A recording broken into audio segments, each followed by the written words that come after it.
Hello guys, this is Shriom सिद्धांत। और आज हम डिस्कस करने वाले हैं फैराडेज लॉ ऑफ इलेक्ट्रोलाइसिस। ठीक है बच्चों, तो इसे हम लोग क्वांटिटेटिव एस्पेक्ट्स ऑफ इलेक्ट्रोलाइसिस भी कहते हैं। इसके पहले हम लोगों ने क्वालिटेटिव एस्पेक्ट्स ऑफ इलेक्ट्रोलाइसिस पढ़ रखा है, जिसमें हम लोगों ने ये सीखा था इलेक्ट्रोलाइसिस के दौरान कैथोड और एनोड पे कौन से प्रोडक्ट्स बनते हैं, और पूरी प्रोडक्ट एनालिसिस हम लोगों ने कर रखी है। तो वहाँ पे हम लोगों ने बस ये सीखा था कि कौन कौन से प्रोडक्ट बनते हैं। इस फैराडेज लॉ के मदद से हम लोग ये सीखेंगे कि गिवन या सर्टेन अमाउंट ऑफ करंट जब पास कराया जाएगा किसी भी इलेक्ट्रोलाइट से with the help of battery, तो कितना अमाउंट सब्सटेंस का जो है वो इवॉल्व कर जाएगा अगर वो गैस है, या फिर डिपॉजिट कर जाएगा अगर वो सॉलिड है ऑन द इलेक्ट्रोड्स, है ना। तो इलेक्ट्रोड्स पे कितना सब्सटेंस, यहाँ पे वर्ड आ रहा है कितना, अमाउंट्स, अमाउंट की बात हो रही है, कितना सब्सटेंस जो है वो कैथोड या एनोड पे डिपॉजिट या इवॉल्व करेगा, उन सब की बात हम लोग यहाँ पे करने वाले हैं। इसके पहले जो हम लोग किए थे वो ये था कि कौन कौन सा प्रोडक्ट बनता है कैथोड पे, कौन से प्रोडक्ट बन जाएंगे एनोड पे। तो वो जो था एस्पेक्ट वो क्वालिटेटिव एस्पेक्ट था, और यहाँ पे जो हम लोग बात करने वाले दिस इज क्वांटिटेटिव एस्पेक्ट्स। तो ठीक है बच्चों, तो ये समझ में आ चुका होगा कि यहाँ पे क्वांटिटी बेस्ड बात होने वाली है। मींस एक certain amount of current electricity pass कराया जाएगा इलेक्ट्रोलाइट के थ्रू, और पूछा जाएगा कितना सब्सटेंस डिपॉजिट हो रहा है या फिर कितना सब्सटेंस इवॉल्व कर रहा है। ये सारी बातें यहाँ पे की जाएंगी। ठीक है बच्चों, और ऑब्वियस है यहाँ पे क्वांटिटी की बातें हो रही है, क्वांटिटेटिव एस्पेक्ट्स की बातें हो रही हैं। तो जो न्यूमेरिकल का जो एरिया है, न्यूमेरिकल का जो जोन है वो इलेक्ट्रोलाइसिस का, वो यहीं से शुरू होता है। यानी कि न्यूमेरिकल बेस्ड क्वेश्चन आपको फैराडेज लॉ से आने हैं। इसी क्लास में जितना पढ़ाया जाएगा उसके आधार पे ही वो सारे एस्पेक्ट्स के क्वेश्चंस बन जाएंगे। तो बच्चों ध्यान से सीखिएगा, काफ़ी इसमें छोटी छोटी बातें हैं जिसको अच्छे से समझना ज़रूरी है। और डायरेक्ट फैराडेज लॉ भी बोर्ड के क्वेश्चन में मिल जाता है तुमको, जबकि जब जेई मेन या एडवांस या नीट के पेपर में जाके देखें तो काफ़ी आसान से क्वेश्चन इलेक्ट्रोलाइसिस के पूछे जाते हैं। बस थोड़ा सा तुम्हें कैलकुलेशन स्किल तुम्हें पता होना चाहिए, तुम्हें पता होना चाहिए फैराडेज लॉ अपने को लगाना कैसे है। तो वो सारी बातें, सारे टेक्निक्स वैक्निक्स हम लोग यहाँ पे स्टडी करने वाले हैं आज। तो शुरू करते हैं आज का topic, Faraday's law of electrolysis. तो सबसे पहले ये बता दूं कि फैराडेज लॉ जो दिया था वो माइकल फैराडे ने दिया था, और ये बहुत ही ग्रेट साइंटिस्ट थे। इनका जो जोन है वो काफ़ी बड़ा है, इनकी जो थ्योरी है काफ़ी ज़्यादा, थ्योरी साइंस में इनका जो कंट्रीब्यूशन है ये काफ़ी ज़्यादा है। और ख़ास करके ये जो थ्योरी है फैराडेज की, फैराडेज लॉ ऑफ इलेक्ट्रोलाइसिस, इसको हम लोग केमिस्ट्री का सबसे परफेक्ट थ्योरी कहते हैं। परफेक्ट थ्योरी मीन्स कैलकुलेशन के द्वारा जितना अमाउंट फैराडेज बताता है, फैराडेज लॉ बताता है, उतना ही एक्सपेरिमेंटल आपको ऑब्जर्व हो जाता है करीब करीब। तो ये most perfect law of chemistry के नाम से भी इसको हम लोग जानते हैं। Faraday's law is the one of the most perfect law of the chemistry.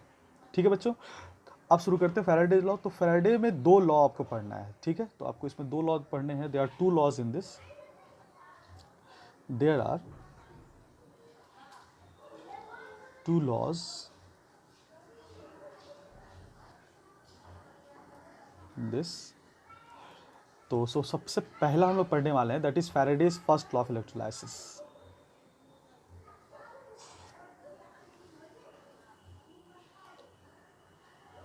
Faraday's first law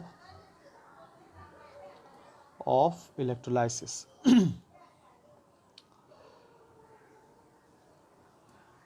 ठीक है बच्चों, तो हम लोग यहाँ डिस्कस करेंगे पहला लॉ। तो फर्स्ट लॉ क्या कहता है?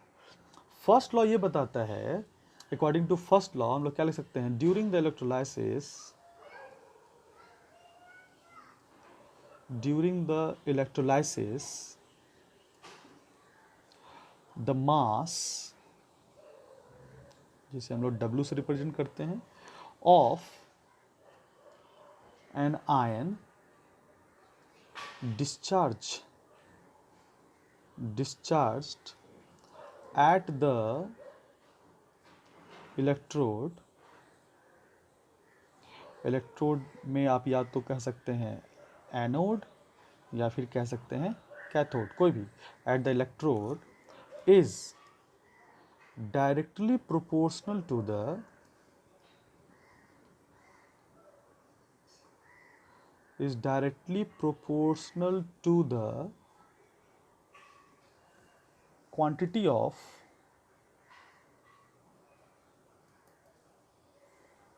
चार्ज,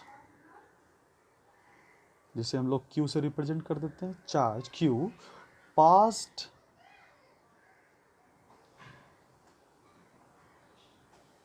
through the electrolyte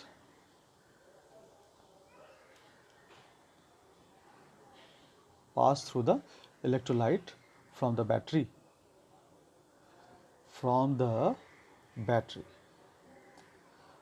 तो हम लोग देखें बच्चों, इलेक्ट्रोलाइटिक सेल में हम लोग बैटरी का इस्तेमाल करते हैं ना करंट को पास कराने के लिए।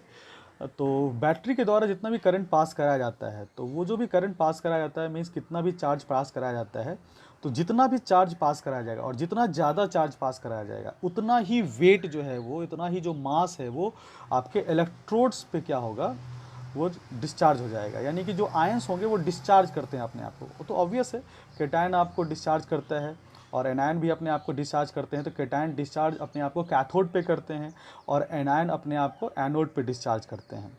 डिस्चार्ज करने के बाद या तो वो सॉलिडिफाइड हो जाते हैं, या तो वो लिक्विडिफाई हो जाते हैं, या तो फिर वो गैस बन जाते हैं। तो जितना भी मास उस सॉलिड, लिक्विड या गैस का बनेगा वो इस बात पर आधारित होगा कि कितना ज़्यादा से ज़्यादा हम लोग करंट पास कर रहे हैं या फिर चार्ज पास कर रहे हैं। हायर द चार्ज पास हम लोग जो करेंगे उतना ही ज़्यादा क्या होगा, आपका मास जो होगा वो सॉलिड, लिक्विड या गैस का क्या होगा, फॉर्म करेगा इलेक्ट्रोड्स के ऊपर। तो फैराडे ने क्या कहा कि वेट जितना भी डिस्चार्ज होगा आयंस का वो डायरेक्टली प्रोपोर्शनल टू क्या होगा, चार्ज होगा। This is called first law of Faraday, है ना। तो इसको हम लोग लिख सकते हैं क्या, तो अगर इसको प्रोपोर्शनलिटी को हटाएं तो हम लोग कह सकते हैं W is equal to constant into Q, और इस कांस्टेंट की जगह पे हम लोग इस्तेमाल करते हैं Z। तो W is equal to ZQ, ये आपका मैथमेटिकल फॉर्म हो गया, मैथमेटिकल इक्वेशन हो गया फर्स्ट लॉ ऑफ फैराडे का। ये Z जो है इसे हम लोग कहते हैं इलेक्ट्रोकेमिकल इक्विवेलेंट, जिसकी बात मैं करूँगा आगे। और चूंकि हम लोग जानते हैं क्या है कि Q इज इक्वल टू क्या होता है बच्चों, I इंटू T। ठीक है, हम लोग पढ़ रखा है I is the current past और T इज़ क्या है, time for which current past, है ना। तो हम लोग यहाँ पे कह सकते हैं क्या, तो W इक्वल टू क्या कह सकते हैं, Z इंटू आई इंटू टी भी कह सकते हैं।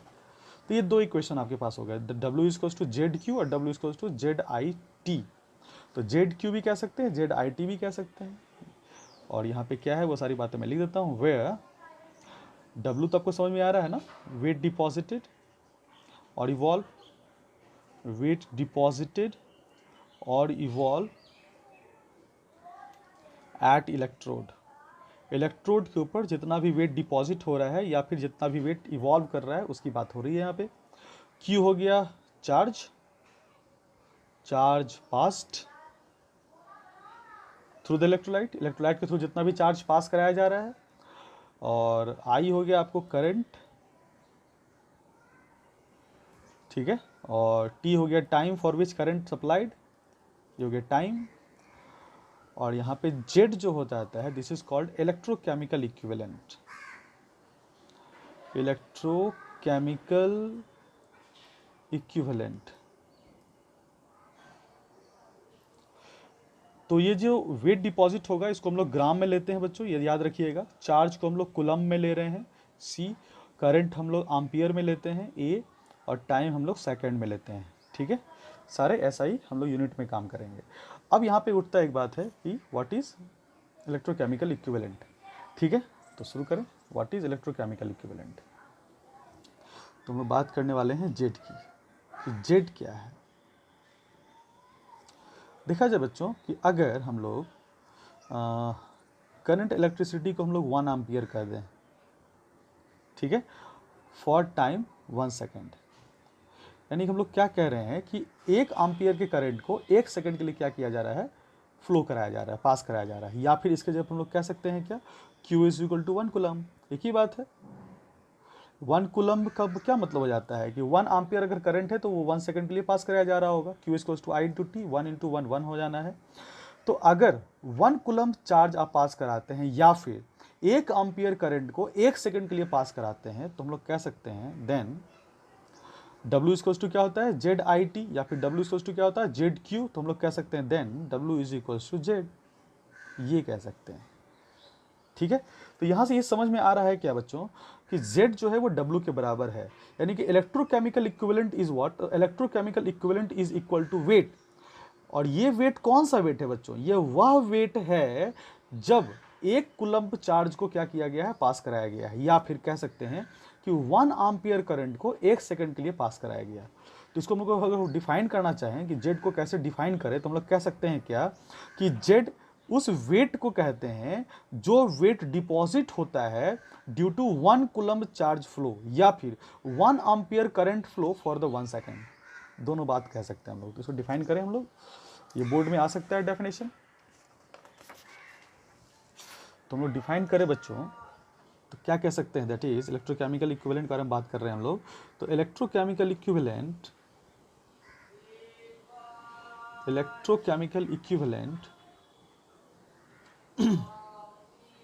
is the amount of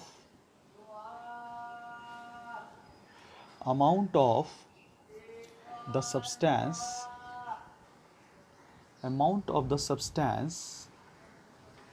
deposited or evolved। अगर कोई सॉलिड मटेरियल होगा तो वो डिपॉजिट कर जाएगा इलेक्ट्रोड पे, अगर कोई गैस होगा तो इवॉल्व कर जाएगा। डिपॉजिटेड और evolve when 1 ampere current, when 1 ampere current is passed for 1 second, जिसके जगह पे तुम लोग कह सकते हो that is 1 coulomb, 1 coulomb charge.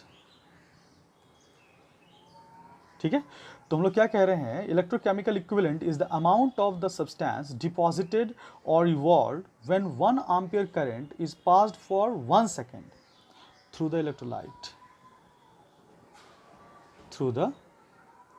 Electrolyte, है ना। तो 1 कूलम्ब चार्ज के कारण जितना अमाउंट डिपॉजिट या इवॉल्व करेगा उसे ही हम लोग क्या कह देंगे, इलेक्ट्रोकेमिकल इक्विवेलेंट। इस बात को याद रखिएगा, 1 कूलम्ब चार्ज के कारण जितना वेट डिपॉजिट या इवॉल्व करेगा उसे ही हम लोग इलेक्ट्रोकेमिकल इक्विवेलेंट कह देते हैं। ठीक है बच्चों, ये काफ़ी इंपॉर्टेंट है। तो यहाँ पे खत्म होता है अपना पहला लॉ, फैराडेज फर्स्ट लॉ, जिसमें हम लोग देखा कि W equals to Z I T या फिर W equals to Z Q हम लोग कह सकते हैं। और हम देखते हैं क्या सेकेंड लॉ क्या कहता है। Faraday's second law of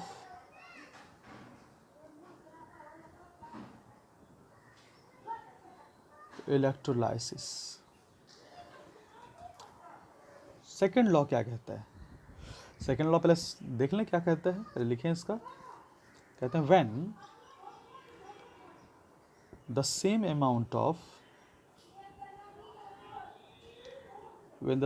amount of charge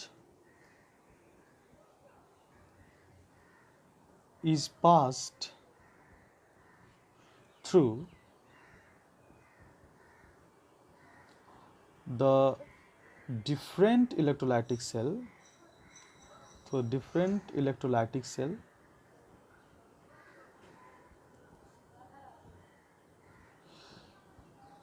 अब डिफरेंट इलेक्ट्रोलाइटिक सेल को अगर सेम चार्ज हमें पास कराना है तो इसका जो सबसे बेहतरीन तरीका है कि सारे इलेक्ट्रोलाइटिक सेल को क्या किया जाए, सीरीज में जोड़ दिया जाए। अगर सीरीज में हम लोग सारे इलेक्ट्रोलाइटिक सेल को जोड़ देंगे तो सेम चार्ज सभी में पास करेगा। ठीक है बच्चों, तो हम लोग यहाँ पे कर सकते हैं क्या, कनेक्टेड इन सीरीज लिख सकते हैं, connected in series.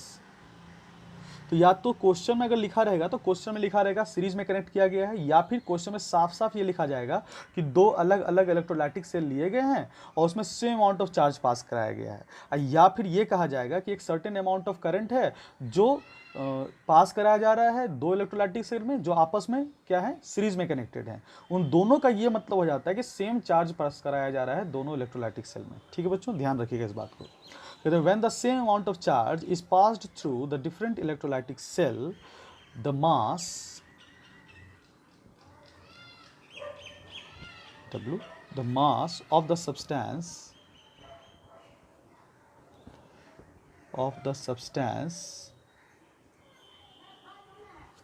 deposited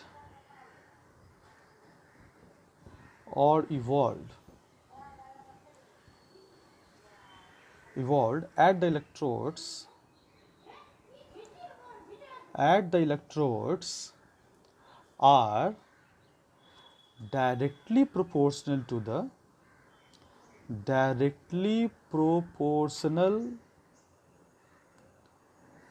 the to their कर दें ज़्यादा अच्छा, to their chemical equivalent mass, to their chemical equivalent weight कह दें, chemical equivalent weight, ये चीज़ ध्यान देना है। इसमें क्या कहा जा रहा है कि जब दो या दो से ज़्यादा इलेक्ट्रोलाइटिक सेल को आपस में सीरीज में कनेक्ट कर दिया जाए, या फिर तुम ऐसे कह सकते हो दो या दो से ज़्यादा इलेक्ट्रोलाइटिक सेल को सेम अमाउंट ऑफ चार्ज पास कराया जा रहा है, दोनों बात एक ही है, तो हर इलेक्ट्रोलाइटिक सेल में जो वेट डिपॉजिट होगा या इवॉल्व करेगा उनके इलेक्ट्रोड्स पे, वो उसके सब्सटेंस के, वो जो रिस्पेक्टिव सब्सटेंस है उसके इक्विवेलेंट वेट के डायरेक्टली प्रोपोर्शनल होगा। यानी कि जिसका इक्विवेलेंट वेट जितना ज़्यादा होगा उसके द्वारा जो वेट ऑफ डिपॉजिशन है उतना ही ज़्यादा होगा।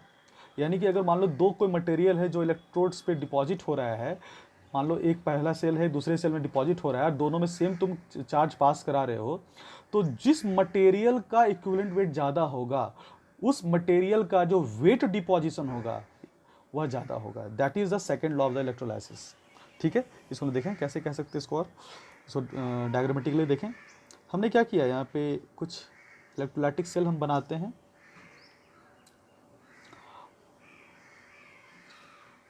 ये मान लो 4 इलेक्ट्रोलाइटिक सेल हैं। ठीक है बच्चों, इन चारों को मुझे सेम चार्ज पास कराना है, सेम चार्ज। तो सेम चार्ज पास कराने का जो सबसे अच्छा टेक्निक है कि इन सबको हम लोग क्या कर दें, सीरीज में जोड़ दें। सीरीज में अगर हम लोग जोड़ दें तो this is the best way to distribute same charge. Same charge अगर सब में हमको भेजना है तो हम लोग को क्या करना है कि सबको सीरीज में जोड़ दें। तो सीरीज में जोड़ने के लिए क्या करेंगे, दोनों को सबको सीरीज में जोड़िए, और यहाँ पे टर्मिनल पे बैटरी लगा दें। यहाँ पे मैंने एक बैटरी लगा दिया है। ठीक है, अब यहाँ पे बैटरी लगा, this is our positive terminal, high potential terminal, this is negative terminal. ठीक है, तो ऑब्वियसली ये अपना क्या हो जाएगा, एनोड हो जाएगा, ये अपना हो गया कैथोड।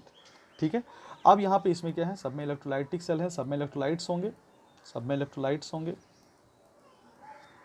ठीक है, करंट क्या होगा, यहाँ से पास करना शुरू करेगा और सब में सबके थ्रू क्या होगा, पास करता जाएगा, सर्किट कंप्लीट करेगा।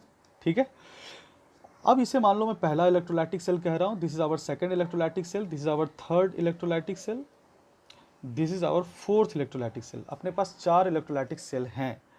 अब इस पे मुझे सेकंड लॉ ऑफ इलेक्ट्रोलाइसिस लगाना है, तो हम लोग कैसे लगा सकते हैं, तो हम लोग को पता है according to the second law कि weight deposited is directly proportional to the equivalent weight, ये हमको पता है अकॉर्डिंग टू सेकंड लॉ।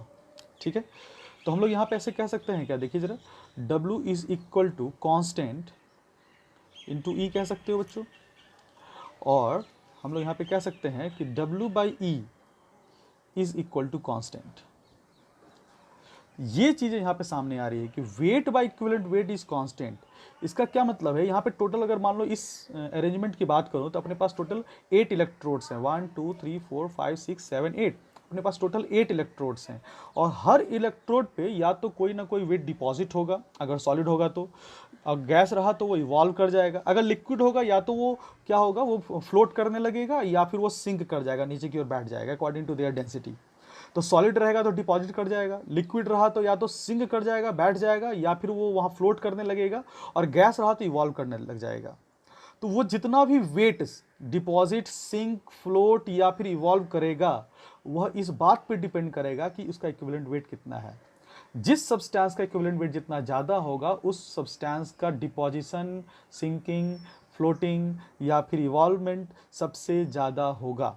ठीक है बच्चों, अब मान लेते हैं यहाँ पे अपने पास टोटल 8 इलेक्ट्रोड्स है, हर इलेक्ट्रोड्स पे अलग अलग तरह के मटेरियल्स क्या होंगे, डिपॉजिट होंगे। अब जिस इलेक्ट्रोड्स पर ज़्यादा वेट डिपॉजिट हो रहा है इसका मतलब उस मटेरियल का इक्विवेलेंट वेट ज़्यादा होगा, या फिर जिस इलेक्ट्रोड पर हायर इक्विवेलेंट वेट वाले आयंस डिपॉजिट होंगे उनका वेट डिपोजिशन ज़्यादा हो जाएगा according to the Faraday's second law. तो हम लोग यहाँ पे क्या कह सकते हैं कि W/E कांस्टेंट रहना है, यानी कि हर इलेक्ट्रोड पे एक चीज़ समान है कि W/E का रेशियो उनका क्या होगा, समान होगा हर पे। तो हम लोग क्या कह सकते हैं यहाँ पे, that is W/E for the first case is equal to W/E, for the second case is equals to W/E, for the third case is equals to W/E, for the fourth case, और इसी तरह से total मैंने 4 case को 4 तरह से लिया है। ठीक है, अगर यहाँ पे इलेक्ट्रोड्स के आधार पे देखें तो फिर 4 और सीन बन जाएंगे, W/E 4, W/E 5, W/E 6, W/E 7, W/E 8, सब आपस में बराबर होंगे, यानी कि W/E on this electrode, W/E on this electrode, W/E on this electrode, W/E on this electrode, W/E on this electrode, on this electrode, on this electrode and on this electrode। Her electrodes पे wait, उनका wait और उनके equivalent weight का ratio constant होगा। इस बात को ध्यान रखिएगा, this is the most important point of this law, और ये काफ़ी इंपॉर्टेंट है। अब देखो यहाँ पे तुम्हें पता लग रहा होगा, वेट W/E को हम लोग number of gram equivalent weight भी कहते हैं, नंबर ऑफ ग्राम इक्विवेलेंट भी कहते हैं, है ना। W/E क्या बच्चों, नंबर ऑफ ग्राम इक्विवेलेंट। तो चूंकि W/E हम लोग क्या कहते हैं, W/E is equals to number of gram equivalent हम लोग कहते हैं। इसका मतलब क्या है कि किसी भी सब्सटेंस, जो भी सब्सटेंस यहाँ डिपॉजिट हो रहा है, जितना नंबर ऑफ ग्राम इक्विवेलेंट यहाँ डिपॉजिट होगा, उतना ही नंबर ऑफ ग्राम इक्विवेलेंट यहाँ डिपॉजिट होगा, उतना ही नंबर ऑफ ग्राम इक्विवेलेंट यहाँ डिपॉजिट होगा, उतना ही यहाँ डिपॉजिट होगा, उतना ही यहाँ, उतना ही यहाँ, उतना ही यहाँ, उतना ही यहाँ, यानी कि हर इलेक्ट्रोड्स पे डिपॉजिट होने वाले सब्सटेंस या इवॉल्व होने वाले सब्सटेंस का जो नंबर ऑफ ग्राम इक्विवेलेंट होगा वो समान होगा। आपस में ये लोग समान रूप से डिपॉजिट करेंगे, यानी same number of gram equivalent deposit होगा, सेम मास डिपॉजिट नहीं होगा, same number of gram equivalent deposit होगा, number of gram equivalent same होगा सारे इलेक्ट्रोड्स पे। ये भी इसका एक इंपॉर्टेंट फैक्टर है, यानी कि all the electrodes will have same amount of क्या, same number of gram equivalent of क्या, वेट डिपॉजिशन या इवॉल्वमेंट ऑफ द गैस, सब कुछ सेम होने वाला है। तो ये इसका एक इंपॉर्टेंट फैक्टर है, इसको मैं अगले पेज में लिखता हूँ। तो हम लोग यहाँ पे क्या कह सकते हैं, क्या हम लोग लिख सकते हैं यहाँ पे नोट करके, when same amount of charge passed through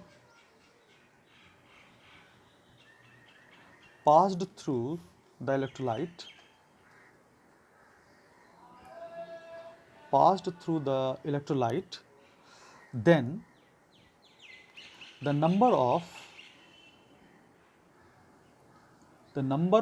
gram equivalent, काफी इंपॉर्टेंट पॉइंट है बच्चों, the number of gram equivalent of the substance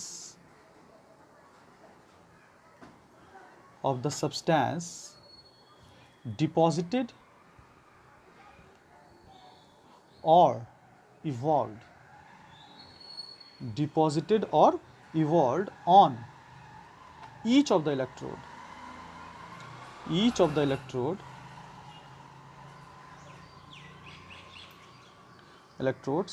of each of the electrodes in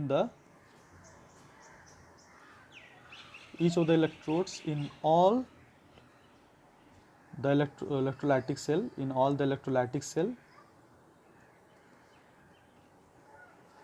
will be same। ये पॉइंट काफी इंपॉर्टेंट है। ये क्या point कह रहा है, ये पॉइंट कह रहा है कि जितना भी इलेक्ट्रोलाइटिक सेल आपने लिया है, जिसको आपने सीरीज में कनेक्ट किया है या फिर सेम चार्ज जिसमें आपने पास कराया है, उन सभी इलेक्ट्रोलाइटिक सेल के सभी इलेक्ट्रोड्स पर same number of gram equivalent किसी भी सब्सटेंस का या तो डिपॉजिट होगा या तो इवॉल्व करेगा। ये वाली चीज काफी इंपॉर्टेंट है। ठीक है बच्चों, ये पॉइंट आप याद रखिएगा। Due to the same charge क्या होने वाला है, same number of gram equivalent हर एक इलेक्ट्रोलाइटिक सेल के इलेक्ट्रोड पे डिपॉजिट होने वाला है। इसको याद रखना है, ये काफ़ी इंपॉर्टेंट पॉइंट है। यही सब आपको क्या होगा, वो न्यूमेरिकल में आपको मदद करने वाला है। ठीक है बच्चों, चलिए अब इसके बाद हम लोग एक टर्म देखने वाले हैं, फैराडेज कांस्टेंट क्या होता है।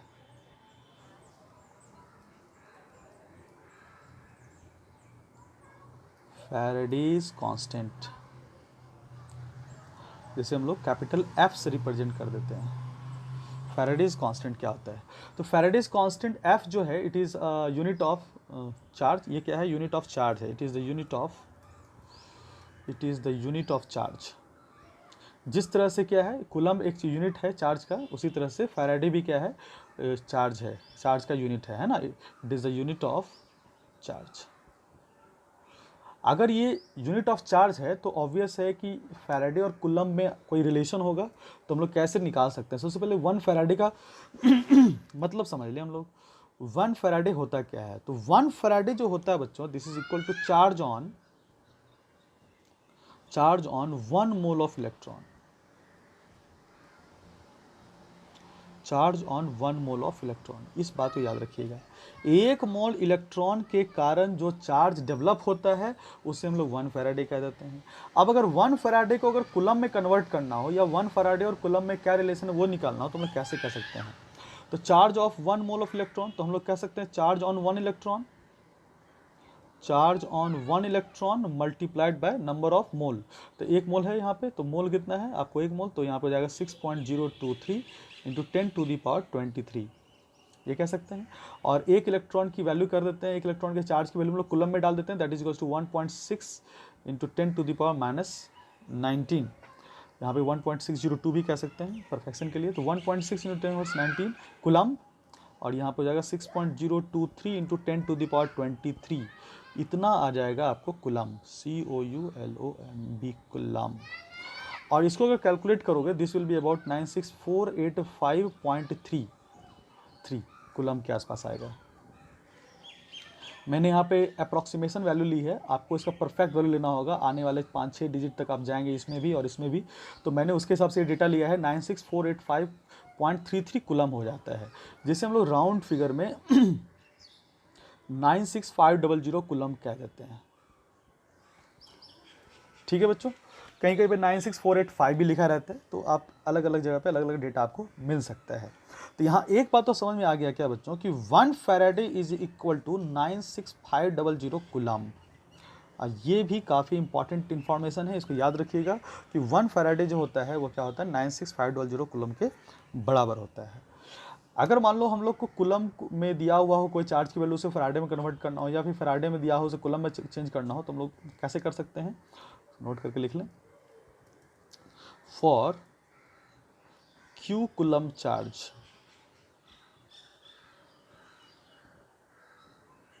को हम लोग को क्या करना है? फैराडे में कन्वर्ट करना। तो हम लोग कह सकते हैं नंबर ऑफ फैराडे क्या हो जाएगा?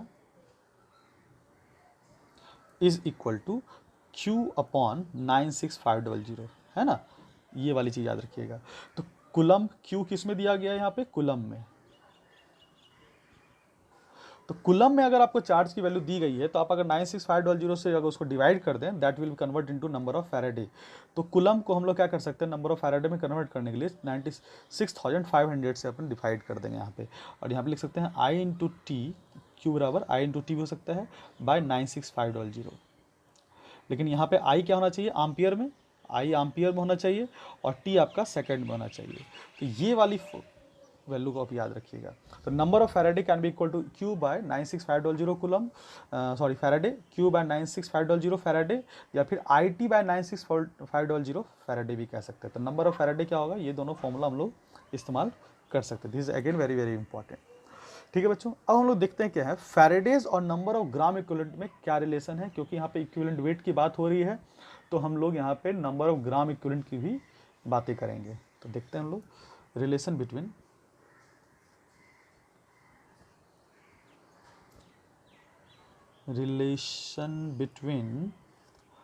number of Faraday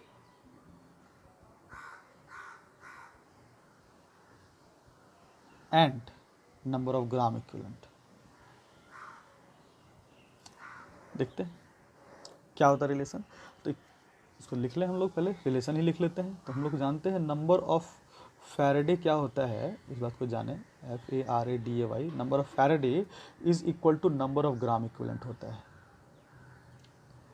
इस बात को याद रखिएगा, नंबर ऑफ फैराडे क्या होता है, नंबर ऑफ ग्राम इक्विवेलेंट के बराबर होता है। जितना फैराडे आप कैलकुलेट करके निकालेंगे, मान लेते हैं इस फॉर्मूला से आप निकालते हैं नंबर ऑफ फैराडे, FARADAY, तो नंबर ऑफ फैराडे क्या करते हैं आप यहाँ पे कैलकुलेट करते हैं, तो जितना भी नंबर ऑफ फैराडे आप कैलकुलेट कीजिएगा उतना ही नंबर ऑफ ग्राम इक्विवेलेंट भी आपको मिल जाएगा उस सब्सटेंस का। ठीक है, यानी कि जितना नंबर ऑफ फैराडे आप किसी भी इलेक्ट्रोलाइटिक सेल के थ्रू पास कीजिएगा उतना ही नंबर ऑफ ग्राम इक्विवेलेंट किसी भी सब्सटेंस का डिपॉजिट या इवॉल्व हो जाएगा इलेक्ट्रोड्स के ऊपर। ये काफ़ी इंपॉर्टेंट रिलेशन यहाँ पे मिल रहा है। अब इसको हम लोग क्रॉस चेक कर सकते हैं, तो क्रॉस चेक करने के लिए थोड़ा थोड़ा एग्जाम्पल लेते हैं, देखिए जरा क्रॉस चेक करें इसको। तो एक एग्जाम्पल ले लें, कुछ एग्जाम्पल से समझते हैं क्रॉस चेक करके। जैसे पहला एग्जाम्पल ले लेते हैं, Ag+ जो है वो इलेक्ट्रॉन्स और कन्वर्ट्स इनटू Ag सॉलिड। अब मान लो ये इक्वेशन दिया गया है, अब इसमें हमको साबित करना है कि number of Faraday number of gram equivalent same है। तो अगर इसको इक्वेशन जो कि बैलेंस है, तो यहाँ पे आप देख सकते हैं this is 1 mole of silver solid deposited, और यहाँ पे आपको 1 मोल इलेक्ट्रॉन यहाँ पे मिल रहा है। तो 1 मोल इलेक्ट्रॉन मिल रहा है, यानी कि एक बात तो तय है कि दिस इज़ 1 फैराडे, तो 1 फैराडे है। अब ये 1 मोल 1 ग्राम इक्विवेलेंट है कि नहीं, तो एक बात याद रखिएगा, एक फॉर्मूला होता है number of gram equivalent is equals to n factor into mole, एक फॉर्मूला होता है। इस फॉर्मूला को भी आप याद रखिएगा, काफ़ी इंपॉर्टेंट है। अब देखिए यहाँ पे मोल दिया हुआ है, अगर इसको हमें क्या करना है, number of gram equivalent convert करना है तो n फैक्टर से मल्टीप्लाई करना होगा। और n फैक्टर क्या होता है, n फैक्टर के लिए याद रखिएगा जिस सब्सटेंस का आपको n फैक्टर निकालना है उसके एक के रिस्पेक्ट में जितना मोल इलेक्ट्रॉन का लॉस या गेन हो रहा होगा वही उसका n फैक्टर होगा। ठीक है बच्चों, मैं लिख देता हूँ, number of mole of electron, number of mole of electron loss या फिर gain due to 1 mole of that substance. तो जिस सब्सटेंस का, ठीक है बच्चों, जिस सब्सटेंस का आपको n फैक्टर निकालना है, देखना है उसके 1 मोल के रिस्पेक्ट में, जिस सब्सटेंस का आपको n फैक्टर निकालना है उसके 1 मोल के रिस्पेक्ट में जितना मोल इलेक्ट्रॉन का लॉस या गेन होगा वही उसका n फैक्टर कहलाएगा। ठीक है बच्चों, अब अगर हम लोग देखें कि Ag यहाँ पे 1 मोल है और यहाँ पे 1 मोल इलेक्ट्रॉन का यहाँ पे क्या हो रहा है, Ag में क्या हो रहा है, Ag का जो फॉर्मेशन हो रहा है due to 1 mole of electron यहाँ पे क्या हो रहा है, गेन के कारण हो रहा है। तो ठीक है, तो 1 मोल के कारण 1 मोल हो रहा है यहाँ पे, तो हम लोग कह सकते हैं यहाँ पे n फैक्टर क्या हो रहा है, 1 हो जाएगा। तो नंबर ऑफ ग्राम इक्विवेलेंट कितना हो जाएगा, तो नंबर ऑफ ग्राम इक्विवेलेंट कितना हो जाएगा, तो n फैक्टर यहाँ 1 हो गया क्योंकि 1 के लिए 1 है और मोल यहाँ पे 1 आपको दिया हुआ है, दिस इज 1। तो यहाँ देख लिए 1 ग्राम इक्विवेलेंट क्या हो रहा है, 1 फैराडे के बराबर हो रहा है। कुछ एग्जाम्पल्स और देखते हैं। सेकंड एग्जाम्पल देखें, एग्जाम्पल नंबर 2। जैसे हम लोग देखें बच्चों, Cu+2 electron gives Cu solid, ये रहा अपना। ठीक है, अब यहाँ पे क्या है, अगेन यहाँ पे 1 मोल कॉपर है अपने पास और यहाँ पे 2 मोल इलेक्ट्रॉन है। अगर यहाँ पे 2 मोल इलेक्ट्रॉन, इसको हम लोग कह सकते हैं 2 फैराडे यहाँ पे चार्ज अपने को मिल जाएगा, तो 2 फैराडे यहाँ पे मिल रहा है। अब मुझे देखना है कि इस मोल को ग्राम इक्विवेलेंट कन्वर्ट करना, देखना है कि नंबर ऑफ ग्राम इक्विवेलेंट 2 आता है या नहीं। तो हमें पता है नंबर ऑफ ग्राम इक्विवेलेंट क्या हो जाएगा, number of gram equivalent is equals to n factor into mole, और n फैक्टर क्या होगा, इस किसका नंबर ऑफ ग्राम इक्विवेलेंट अपन निकाल रहे हैं, कॉपर सॉलिड का। इसके 1 मोल के लिए इसका 2 इलेक्ट्रॉन का इस्तेमाल हो रहा है, 2 मोल इलेक्ट्रॉन का इस्तेमाल हो रहा है, सो n फैक्टर इज 2। एक के लिए जितने भी मोल इलेक्ट्रॉन का लॉस या गेन होगा वही उसका n फैक्टर होगा। और यहाँ मोल कितना है, यहाँ तो एक ही है तो हो जाएगा 2। तो यहाँ देखिए 2 ग्राम इक्विवेलेंट भी आ गए और 2 फैराडे भी आ रहे। बस यहाँ जस्टिफिकेशन के लिए मैं ये सारी एग्जांपल्स दे रहा हूँ, ये साबित करने के लिए कि किसी भी सब्सटेंस का जितना ग्राम इक्विवेलेंट डिपॉजिट होगा या इवॉल्व करेगा, इसका मतलब उतना ही फैराडे का इस्तेमाल किया जा रहा होगा, ये बात साबित करने के लिए। थर्ड एग्जाम्पल देते हैं बच्चों, और इसमें आप लोग एक बात याद रखेंगे, एन फैक्टर मैं किस तरह से निकाल रहा हूँ उस पर भी ध्यान देना है, क्योंकि एन फैक्टर में बहुत सारे बच्चे क्या करते हैं, गलतियाँ कर देते हैं, जिससे जाना हुआ क्वेश्चन आप गलत करके आ जाइएगा। तो एन फैक्टर के लिए आप क्या करें, एकदम आराम से समझें एन फैक्टर में कैसे काम कर रहा हूँ। एक और एग्जाम्पल लेता हूँ, 2H++2 electron gives H2 gas. अब यहाँ पे ये गैस है तो इवॉल्व करने लगेगा ना यहाँ पे।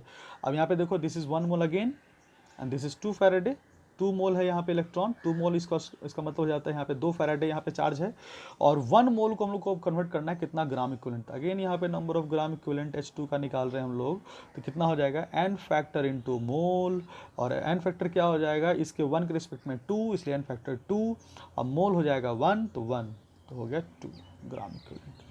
आगे यहाँ से जस्टिफाई हो चुका है कि ग्राम इक्विवेलेंट और फैराडे आपस में बराबर होते हैं। और कुछ एग्जांपल्स देखते हैं बच्चों। इसमें 2 बातों में सिखा रहा हूँ, एक तो तुम लोगों को मैं ये साबित कर रहा हूँ नंबर ऑफ ग्राम इक्विवेलेंट और फैराडे नंबर ऑफ फैराडे आपस में बराबर होते हैं, और एन फैक्टर किस तरह से कैलकुलेट हो रहा है वो दोनों बातें मैं यहाँ पे सिखा रहा हूँ, अच्छे समझते चलिए। एक और एग्जाम्पल लेता हूँ, वाटर का ले लेता हूँ। तो 2H2O से O2 gas plus 4H plus 4 electron, ये रिएक्शन आपको याद होगा। यहाँ पे क्या हो रहा है, यहाँ देखिए ऑक्सीजन का क्या हो रहा है, यहाँ पे -2 से ऑक्सीजन 0 हो रहा है, यानी कि यहाँ पे ऑक्सीडेशन हो रहा है। ठीक है, ये सारी चीज़ें यहाँ पे हो रही है। तो अब देखें यहाँ पे ये है ऑक्सीडेशन ऑफ वाटर, ये ऑक्सीडेशन ऑफ वाटर है, यानी कि ये जो प्रक्रिया होगी ये वाटर का जो ऑक्सीडेशन होगा वो एनोड पे हो रहा होगा।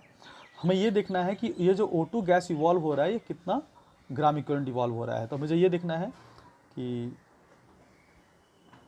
ये कितना है 1 मोल है, और ये कितना है दिस इज़ 4 मोल, यानी कि इसको हम लोग कह सकते हैं 4 फैराडे।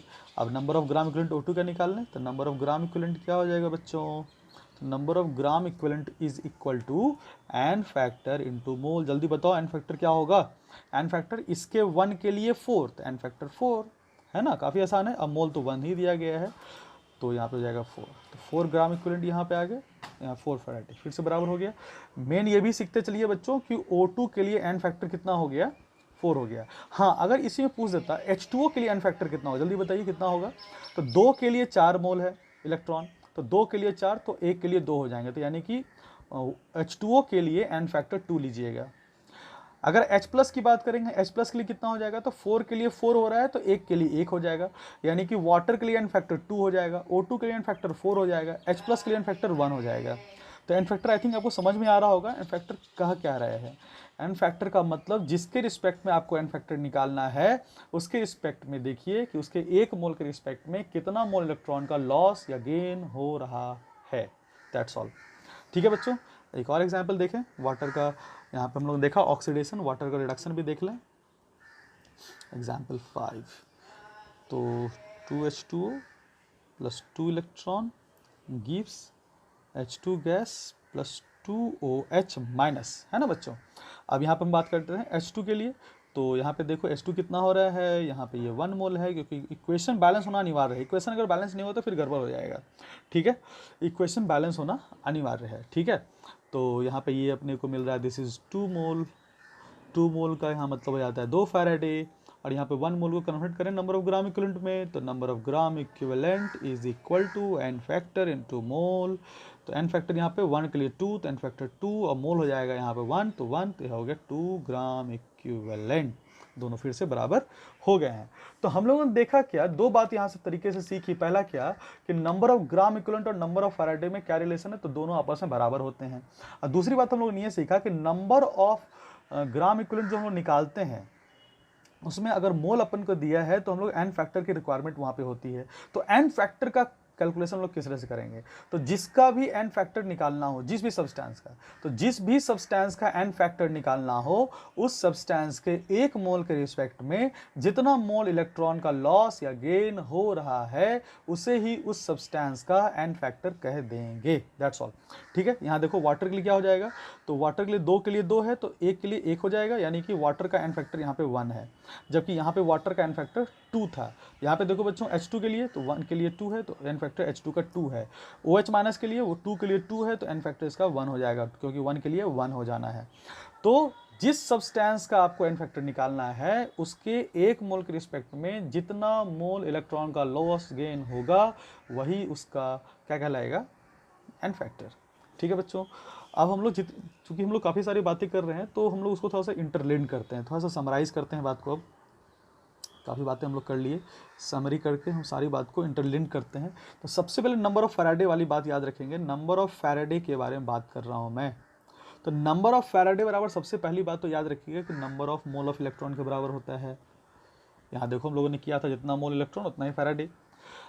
ठीक है। दूसरी बात, number of Faraday number of gram equivalent के बराबर होता है, तो वो भी कर दो, number of Faraday number of gram equivalent के बराबर होता है। ठीक है, और क्या कह सकते हैं, अब नंबर ऑफ ग्राम इक्विवेलेंट का क्या फॉर्मूला हो सकता है, N factor into number of mole हो सकता है। नंबर ऑफ ग्राम इक्विवेलेंट का एक फॉर्मूला पीछे भी लिखा आया था, weight of the substance deposited और evolve divided by equivalent weight of the substance, तो वेट बाय इक्विवेलेंट वेट भी कह सकते हैं हम लोग, ये भी फॉर्मूला हो सकता है। और क्या कह सकते हैं, नंबर ऑफ फैराडे बराबर तुमको पीछे सिखाया था Q बाय 96500, तो वो भी कह सकते हैं Q इन कुलम बाय 96500, इससे भी जोड़ सकते हैं हम लोग। Q की जगह पे हम लोग लिख सकते हैं I into T, I in ampere, T in second by 96500। तो इतना सारा जो हम लोग फॉर्मूला का इस्तेमाल कर सकते हैं। अब इस सब को हम डायरेक्ट भी इस्तेमाल कर सकते हैं, यानी कि मान लो तुम्हें क्या दे दिया गया हो, नंबर ऑफ फैराडे दे दिया होगी और वेट निकालना हो, तो डायरेक्ट हम लोग यहाँ से कैलकुलेट कर सकते हैं। वेट निकालना है तो फैराडे में इक्विवेलेंट वेट से मल्टीप्लाई कर दो, फटाक से काम हो जाएगा। या फिर आपको क्या दिया हुआ, नंबर ऑफ ग्राम इक्विवेलेंट दिया हुआ, चार्ज आपको निकालना है कुलम में, तो नंबर ऑफ ग्राम इक्विवेलेंट बराबर क्या कर देंगे, Q अपॉन 96500 कर देंगे और Q का वैल्यू वहाँ से निकाल लेंगे हम लोग। तो इस तरह से हम लोग काम कर सकते हैं। तो ये जो सेट ऑफ फॉर्मूलाज हैं, आप इसको किसी भी तरह से लगा सकते हैं, किसी को किसी के इक्वलाइज करके आप गिवन डेटा के हिसाब से कैलकुलेशन करके आंसर निकाल सकते हो। ठीक है बच्चे, चलिए इसके बाद अब बात करते हैं एक और, नोट करके एक दो बात और कर लें। पहली बात, अगर हम लोग एक फैराडे लेते हैं फॉर 1 फैराडे, अगर आपके पास 1 फैराडे चार्ज है, इसका मतलब क्या है, 1 फैराडे का मतलब क्या होगा कि नंबर ऑफ ग्राम इक्विवेलेंट क्या हो जाएगा, नंबर ऑफ ग्राम इक्विवेलेंट 1 हो जाएगा। और नंबर ऑफ ग्राम इक्विवेलेंट और क्या बताया, तो तुम लोगों को W बाई ई बराबर 1 हो जाएगा। इसका मतलब क्या हो जाएगा, W इज इक्वल टू ई। ये बात देखिए, इसका मतलब क्या समझ रहे हैं कि इक्विवेलेंट वेट क्या है, वो W के बराबर है। कब, जब 1 फैराडे चार्ज आप पास कराते हैं। तो इक्विवेलेंट वेट क्या है, इसको समझिए ध्यान से। तो इक्विवेलेंट वेट किसी भी सब्सटेंस का वह वेट है जो 1 फैराडे करंट, 1 फैराडे चार्ज को जब हम लोग पास कराते हैं इलेक्ट्रोलाइट से, तब या तो डिपॉजिट करता है या तो इवॉल्व कर जाता है। यानी कि जितना किसी भी सब्सटेंस का इक्विवेलेंट वेट है, उतना ही ग्राम क्या होगा, सब्सटेंस का फॉर्मेशन होगा 1 फैराडे के कारण। जितना किसी भी सब्सटेंस का इक्विवेलेंट वेट है, उतना ही ग्राम सब्सटेंस का फॉर्मेशन होगा इलेक्ट्रोड पे, जब 1 फैराडे चार्ज को हम लोग पास कराएंगे। ये काफ़ी इंपॉर्टेंट इंफॉर्मेशन है, इसको याद रखिएगा। डायरेक्ट कैलकुलेशन करने के लिए सब काफ़ी काम आएगा आपको। That is weight of deposited और evolved substance on the electrode due to 1 Faraday charge. अब 1 फैराडे चार्ज को या फिर 96500 कुलम्ब चार्ज भी कह सकते हो, एक ही बात है। विल बी इक्वल टू क्या हो जाएगा, there equivalent weight.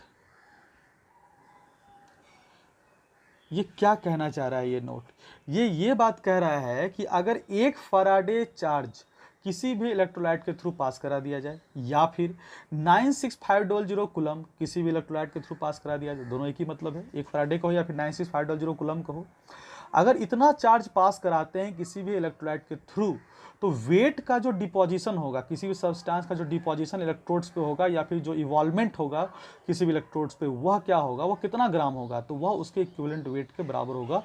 Equivalent weight इन ग्राम के बराबर होगा। तो जितना इक्विवेलेंट वेट होगा उसका जितना ग्राम में निकाल लो, ग्राम इक्विवेलेंट वेट निकाल लो, उतना ही डिपोजिशन होगा अगर 1 फैराडे चार्ज को पास कराया जाएगा या फिर 96500 कुलम को अगर पास कराया जाएगा। ये पहला इंपॉर्टेंट इंफॉर्मेशन है। दूसरी बात, फैराडे भी देख लिए हम लोग, और वहाँ पे देखा था हम लोगों ने फर्स्ट लॉ में केमिकल इलेक्ट्रोकेमिकल इक्विवेलेंट, दोनों में रिलेशन निकालना। तो रिलेशन बिटवीन क्या कह सकते हैं, E एंड Z, E और Z में क्या रिलेशन है, तो हमें पता है E क्या है, E क्या है, वेट डिपॉजिटेड, सिर्फ डिपॉजिट लिख रहा हूँ, इवॉल्व समझ जाइएगा, weight deposited due to 96500 coulomb जिसका मतलब 1 फैराडे। और जेड क्या था बच्चों, weight deposited due to 1 coulomb, पीछे बता रखा है मैंने। जेड क्या था, 1 कूलम के कारण वेट डिपोजिशन, और इक्विवेलेंट वेट क्या है 96500 कूलम के कारण वेट डिपोजिशन। तो हम लोग कह सकते हैं ई और जेड को अगर हम लोग को रिलेट करना हो तो हम लोग कह सकते हैं ई इज इक्वल टू क्या हो जाएगा 96500 इंटू जेड, ये कह सकते हैं।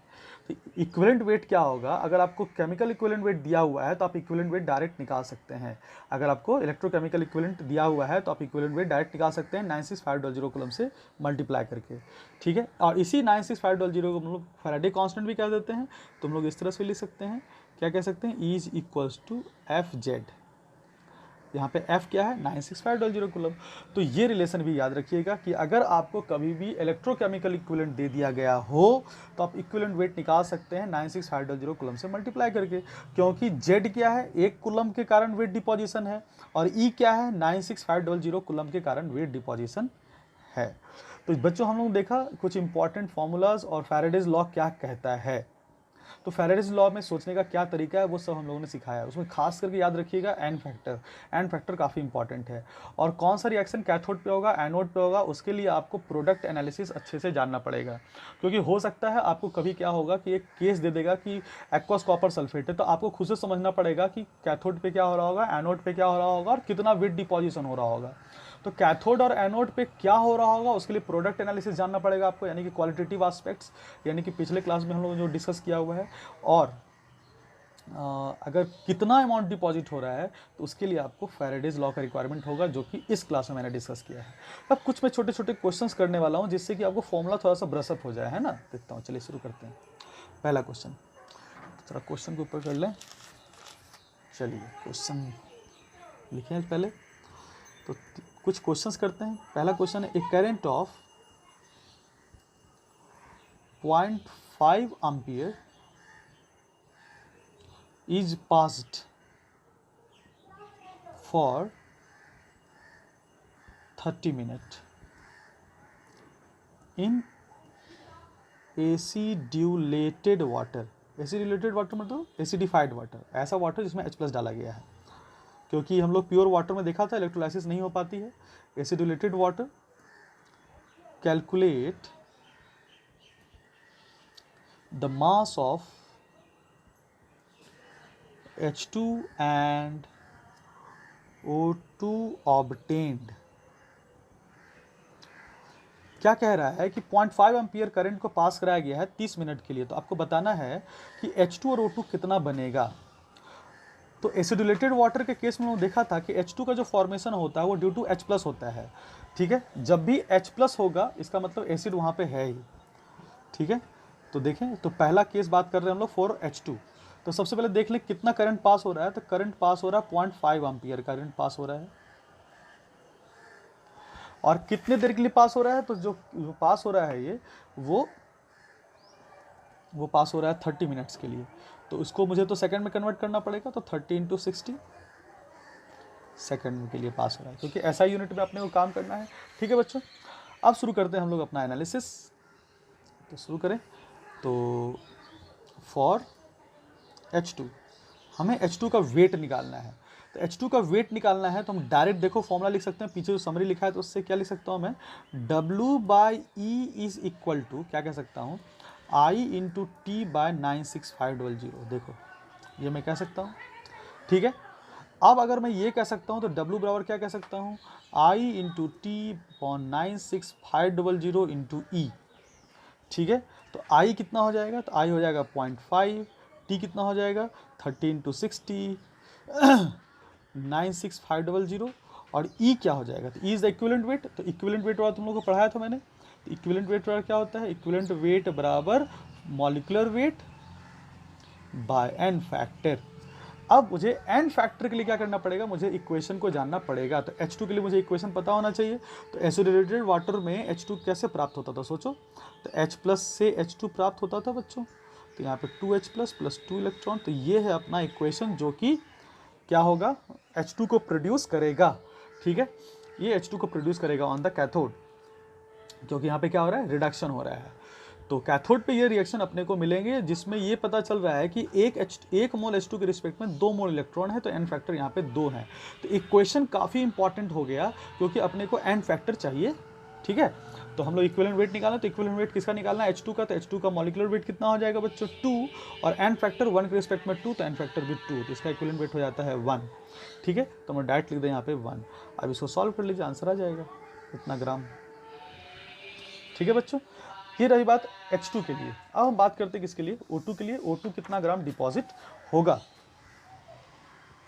तो फॉर O2 देखें, O2 के लिए फिर से मुझे अगर एन फैक्टर जानना है तो एन फैक्टर के लिए मुझे क्या करना पड़ेगा, इक्वेशन मुझे जानना पड़ेगा। याद करो एसिडिलेटेड वाटर में O2 का जो फॉर्मेशन था वो वाटर के ऑक्सीडेशन से हुआ था, तो वाटर के ऑक्सीडेशन का रिएक्शन लिख दो। तो देख रहे होगे तुम लोग कि क्वांटिटेटिव एस्पेक्ट्स जो हम लोग आज कर रहे हैं उसमें क्वालिटेटिव एस्पेक्ट्स की भी बातें हो रही है, यानी पिछले 3 क्लासेस का भी रिक्वायरमेंट यहाँ पे है। पिछले के 3 क्लासेस में हम लोगों ने क्वालिटेटिव एस्पेक्ट्स पढ़ा था, जिसमें पहले हम लोगों ने मोल्टन स्टेट के बारे में बात की थी, फिर aqueous state with inert electrode, और फिर एक्वस इलेक्ट्रोलाइसिस किए थे हम लोग एक्वस स्टेट में विथ रिएक्टिव इलेक्ट्रोड की बात किए थे। तो वो 3 क्लासेस जो हम लोगों ने किया था उसकी रिक्वायरमेंट यहाँ पे होगी, खास करके रिएक्शन को लिखने वक्त, क्योंकि रिएक्शन के बिना आप एन फैक्टर नहीं सोच सकते, और एन फैक्टर अगर आप गलत सोचेंगे तो पूरा का पूरा इलेक्ट्रोलाइसिस में जो भी आप फैराडेज लॉ लगाए हैं पूरा का पूरा आपका गलत होना ही तय है, ठीक है। तो शुरू करें। तो वाटर का यहाँ पे क्या करना पड़ेगा, वाटर का एसिडिलेटेड वाटर में क्या होता है, वाटर का ही क्या होता है, ऑक्सीडेशन होता है। तो वाटर का ऑक्सीडेशन का रिएक्शन लिखिए, तो 2H2O से O2, काफ़ी बार मैंने प्रैक्टिस भी कराया था पिछले क्लासेस में। तो 4H प्लस 4 इलेक्ट्रॉन, ये चीज़ हो रहा है, ठीक है। अब यहाँ पे तुमको पता चल चुका होगा कि 1 मोल के रिस्पेक्ट में 4 इलेक्ट्रॉन, या इसका एन फैक्टर कितना हो जाएगा, 4 हो जाएगा O2 के लिए। तो हम लोग क्या करें, डायरेक्ट फॉर्मूला लिखें, W/E is equal to I into T upon 96500, ये रहा अपना फॉर्मूला। तो हम लोग कह सकते हैं W is equal to I into T upon 96500 into E, और I की वैल्यू हो जाती है कितनी, I की वैल्यू दी गई थी 0.5, ये हो गया, T था 30 इंटू 60, 96500, और इक्विवेलेंट वेट कितना हो जाएगा, तो इक्विवेलेंट वेट निकालने के लिए molecular weight by N factor, और मॉलिक्यूलर वेट O2 का अपने को निकालना है क्योंकि इक्विवेलेंट वेट अपने को O2 का चाहिए। तो मॉलिक्यूलर वेट कितना हो जाएगा, 16 × 32, और एन फैक्टर 1 के लिए 4, तो 4, इक्विवेलेंट वेट आ जाएगा आपको 8। तो यहाँ पे 8 से मल्टीप्लाई कर दिया, और फिर यहाँ पे जो वैल्यू आएगा उतना ही ग्राम का क्या होगा, डिपोजिशन होगा। तो ये समझ में आ चुका होगा कि आखिर फैराडेज लॉ हम लोग लगाए कैसे। तो जो लास्ट में हम लोगों ने समरी लिखा था ना, वो काफ़ी इंपॉर्टेंट था। उस समरी की मदद से हम लोग काफ़ी क्वेश्चन को सॉल्व कर सकते हैं। बस उस समरी को अच्छे से याद रखिएगा, अब सारा का सारा प्रॉब्लम सॉल्व है। बस समरी याद रखिए, एडवाइस ध्यान से सुनिएगा मेरी, समरी याद रखिए। और लास्ट के 3 क्लासेस जो मैंने कराए थे, जिसमें मैंने प्रोडक्ट एनालिसिस करना सिखाया था, जिसमें मैंने इक्वेशन लिखना सिखाया था, पिछले 3 क्लासेस और इस क्लासेस को अगर मिला दिया जाए तो आपसे एक भी question, not a single question is going to be left, ठीक है। एक भी क्वेश्चन आपसे छूटने वाला नहीं है जब आप एग्जाम दे रहे होंगे, चाहे वो कोई भी एग्जाम हो, इवन इन जे एडवांस, एक भी क्वेश्चन छूटने वाला नहीं है। बस ध्यान सीखें, ठीक है। चलिए अगला क्वेश्चन देखें। अगला क्वेश्चन फिर से देखते हैं, दूसरा क्वेश्चन क्या है। दूसरा क्वेश्चन मैंने लिया है, calculate the number of coulombs, coulombs, coulombs required to deposit 5.4 gram of aluminum when electrode reaction is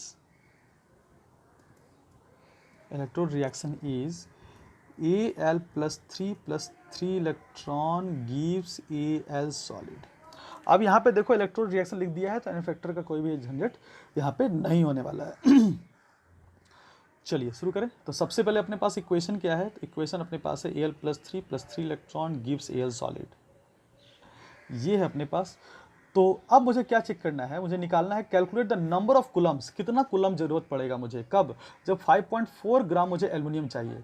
तो इस रिएक्शन से क्या पता चल रहा है, इस रिएक्शन से ये पता चल रहा है कि 3 मोल इलेक्ट्रॉन का रिक्वायरमेंट अगर हम लोग 3 मोल इलेक्ट्रॉन को अगर हम लोग प्राप्त करें, या 3 मोल इलेक्ट्रॉन का अगर चार्ज पास करा दें, तो हम लोगों को यहाँ पे 1 मोल इलेक्ट्रॉन तो मिल जाना है।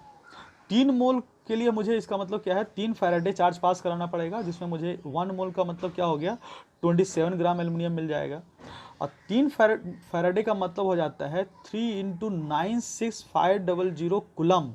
अगर हम लोग चार्ज पास करा दें तो अपने को 27 ग्राम एल्युमिनियम मिल जाएगा। तो 27 ग्राम के लिए मुझे इतना कूलम चार्ज पास कराना होगा, तो इतने ग्राम के लिए कितना चार्ज पास कराना पड़ेगा, ये फटाक से हम लोग निकाल सकते हैं।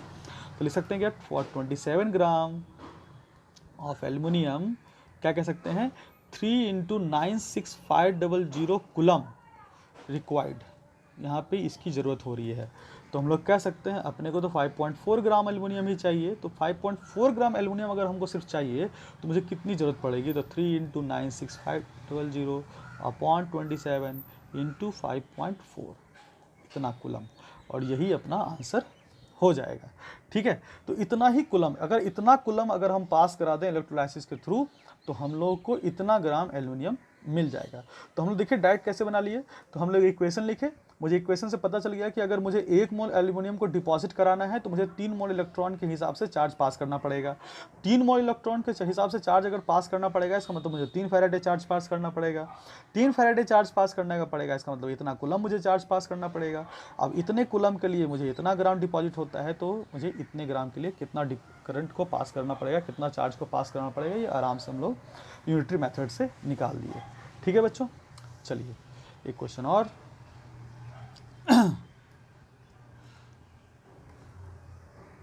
0.35 mole of electrons are passed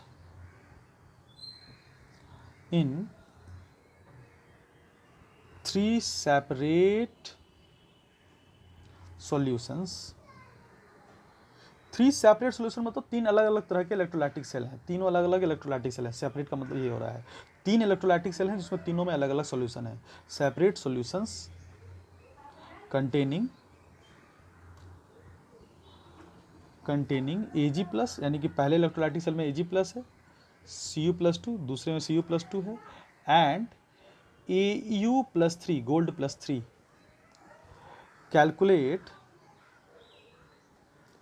calculate the mass of metal obtained in each solution।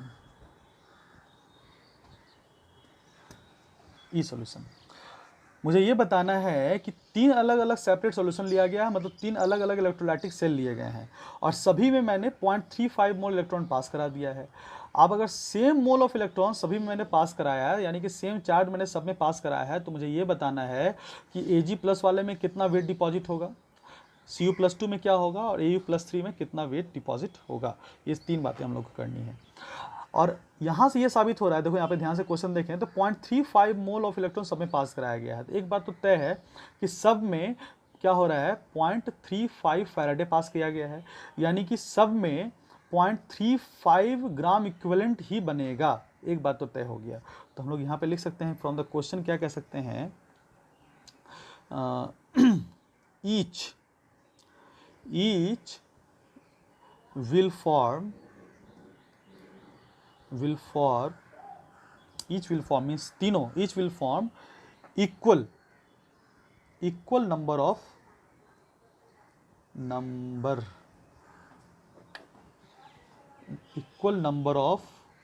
Gram equivalent. क्यों? क्योंकि सेम चार्ज पास किया गया तीनों में, तो तीनों में सेम चार्ज पास किया गया तो तीनों में same number of gram equivalent deposit हो जाएगा, क्योंकि ये फैराडेस का सेकंड लॉ है। और कितना होगा, that is equal to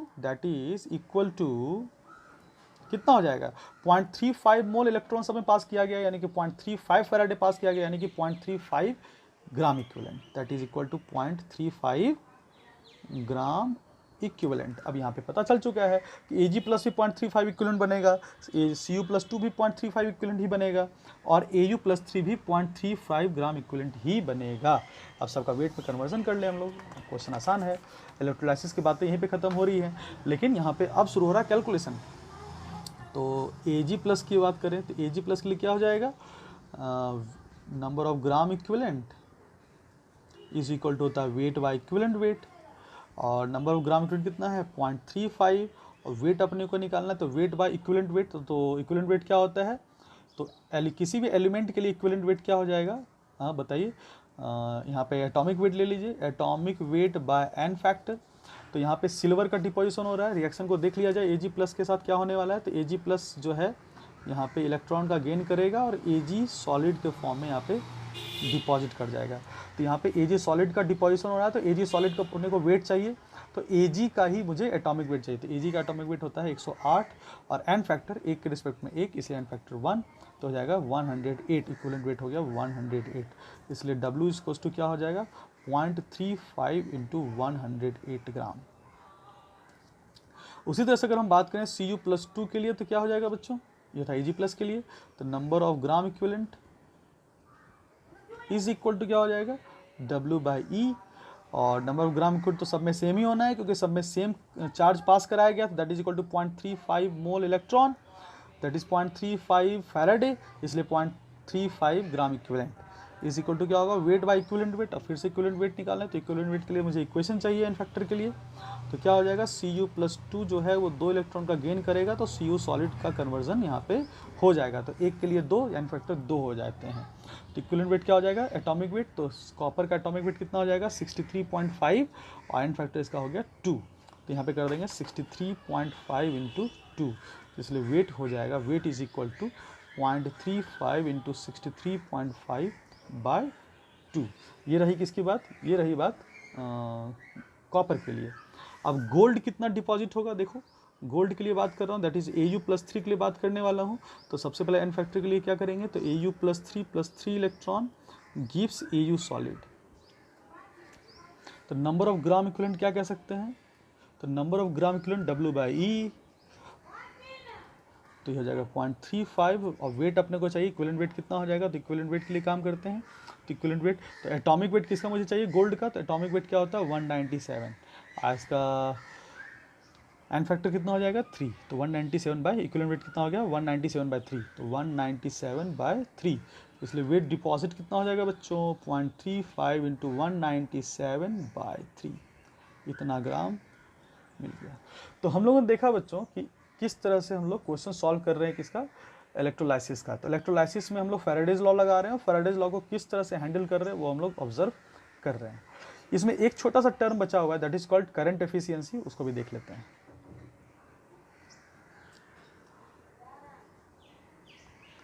current efficiency, current efficiency क्या होता है, करंट एफिशिएंसी का मतलब ये हो जाता है बच्चों कि आप जितना करंट पास कीजिएगा उसके हिसाब से प्रोडक्ट नहीं बन रहा है। मतलब हो सकता है कि आपने 5 एम्पियर करंट पास किया हो और 2 ही एम्पियर के हिसाब से प्रोडक्ट बन रहा हो, तो that is called current efficiency. क्या कह रहा है कि कितना परसेंट एक्चुअल में करंट का इस्तेमाल हम लोग कर रहे हैं जो प्रोडक्ट बनाने में हो रहा है, तो उसको हम लोग कह देते हैं करंट एफिशिएंसी। तो हम लोग कह सकते हैं it describes the percentage of the electricity या percentage of the current of the electricity भी कह सकते हैं, electricity by which weight of the substance deposited or evolved at electrode। ठीक है, तो करंट एफिशिएंसी ये बताता है कि आखिर जो वेट डिपोजिशन हो रहा है वह कितने परसेंट करंट का हो रहा है जो करंट दिया जा रहा है। यानी कि मान लो तुमको 10 एम्पियर करंट पास कराया गया, अब 10 एम्पियर करंट के कारण जो वेट डिपॉजिट होना चाहिए था उसमें देखा गया कि उतना हो ही नहीं रहा है, जो 5 एम्पियर के हिसाब से प्रोडक्ट बन रहा है। इसका मतलब करंट एफिशिएंसी क्या है 50% है ना, क्योंकि भेजे तो 10 एम्पियर के हिसाब से थे लेकिन प्रोडक्ट 5 एम्पियर के हिसाब से बन रहा है, इसका मतलब करंट की एफिशिएंसी क्या हो चुकी है 50%। तो इसको थोड़ा देखें, मान लिया let current efficiency is equal to X%, मान लो x% क्या माना मैंने, करंट एफिशिएंसी। और जो करंट तुम पास कर रहे हो, करंट पास यानी कि तुम जो प्रैक्टिकली जो करंट दे रहे हो उसको, करंट पास जो तुम कर रहे हो experimentally, that is equal to I ampere. और अब करंट पास तुम आई एम्पियर कर रहे हो, लेकिन करंट जिसके कारण प्रोडक्ट बन रहा है वो क्या हो जाएगा, तो वो आई के x% के बराबर ही होगा, आई का x% होगा।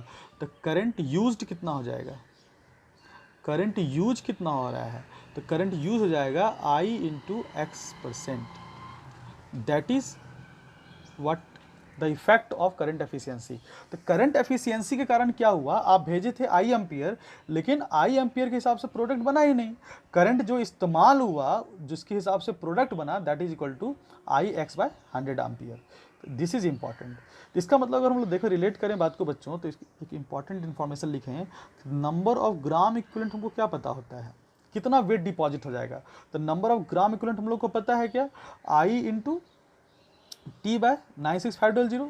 ठीक है, अब यहाँ पे क्या हो जाएगा, यहाँ पे हो जाएगा आई इंटू एक्स, क्योंकि आई की जगह पे क्या हो रहा है, आई इंटू एक्स बाय 100, ये हो गया आई, और टी हो जाएगा टी, और 96500 हो जाएगा। तो नंबर ऑफ ग्राम इक्विवेलेंट क्या हो जाएगा, आई एक्स टी बाय 96500 इंटू 100, ये वाली सीन हो जाएगी। तो हम लोग इसको क्या कह सकते हैं, दैट इज इक्वल्स टू, इस तरह से लिख सकते हैं, I into T by 96500 into X by 100। तो यही होना चाहिए था, यानी कि अगर 100% एफिशिएंसी होती तो कितना ग्राम इक्विवेलेंट मुझे मिलता, तो आई टी बाय 96500, लेकिन एफिशिएंसी अपने को x% दिया हुआ है, तो इस पूरे का भी x% आप कर सकते हैं, बट एक्चुअली इस x% को हम लोग करंट के लिए रिप्रेजेंट करते हैं। ठीक है, अब इस आई टी बाई 96500 को हम लोग क्या कह सकते हैं, क्यू भी कह सकते हैं। तो इसको हम लोग क्या कह सकते हैं, क्यू, आई टी को क्यू कह सकते हैं, क्यू जो आपने पास किया बाय 96500, यानी कि इतना चार्ज, इतना कुलम चार्ज जो आपने पास किया, उसका x बाय 100 ही तो इस्तेमाल हो पाया। ठीक है, अब Q बाय 96500 को आप क्या कह सकते हैं, नंबर ऑफ फैराडे जो आपने पास किया एक्सपेरिमेंटली। तो हम लोग कह सकते हैं यहाँ पे इसको नंबर ऑफ फैराडे भी कह सकते हैं, नंबर ऑफ फैराडे एक्सपेरिमेंटली जो आपने पास किया, उसका x बाय 100 ही तो आप इस्तेमाल कर रहे हैं। तो ये चीज़ें आपको पता चल रही हैं। ठीक है, कभी कभी होता क्या है, अब यहाँ सोचो, ये जो भी चार्ज है, ये जो भी फैराडे है, ये सारा चीज़ एक्सपेरिमेंटल है। तो यहाँ आपने इतना पास किया है, ठीक है, तो अगर आपने यहाँ पे इतना पास किया है, तो एक्चुअल में जो आपने पास किया उस हिसाब से प्रोडक्ट कितना बनेगा वो कैसे निकालेंगे। तो एक रिलेशन याद रखिएगा जो काफ़ी इंपॉर्टेंट है, कैलकुलेटेड नंबर ऑफ फैराडे जो होगा वो हमेशा क्या होगा, experimental number of Faraday multiply x by 100 हो जाएगा। ठीक है, इसका क्या मतलब हो रहा है, इसका मतलब हो रहा है कि एक्सपेरिमेंटली आप जितना फैराडे भेज रहे हैं उसका कितना इस्तेमाल हो रहा है, उसी को तो हम कैलकुलेटेड कहेंगे, वही तो मेरे लिए यूजफुल है, वही तो प्रोडक्ट को एनालाइज करेगा। तो एक्सपेरिमेंटल मुझे कितना का ज़रूरत पड़ेगा, अगर मुझे फैराडेज लॉ कहता है कि तुमको 4 फैराडे चाहिए, तो मुझे कितना भेजना पड़ेगा।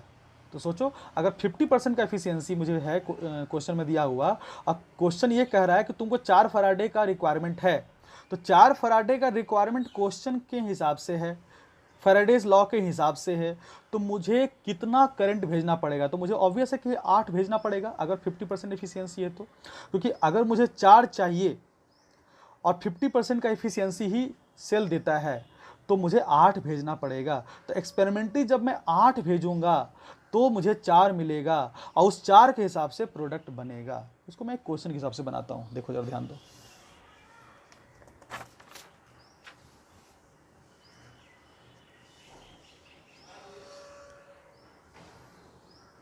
क्वेश्चन क्या लिख सकता हूँ मैं, कैलकुलेट, AIPMT में एक क्वेश्चन आया हुआ था, calculate the quantity of electricity that would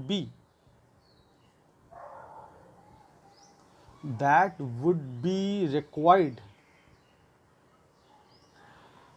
to reduce 12.3 gram nitrobenzene, ठीक है, to aniline, nitrobenzene to aniline, if the current efficiency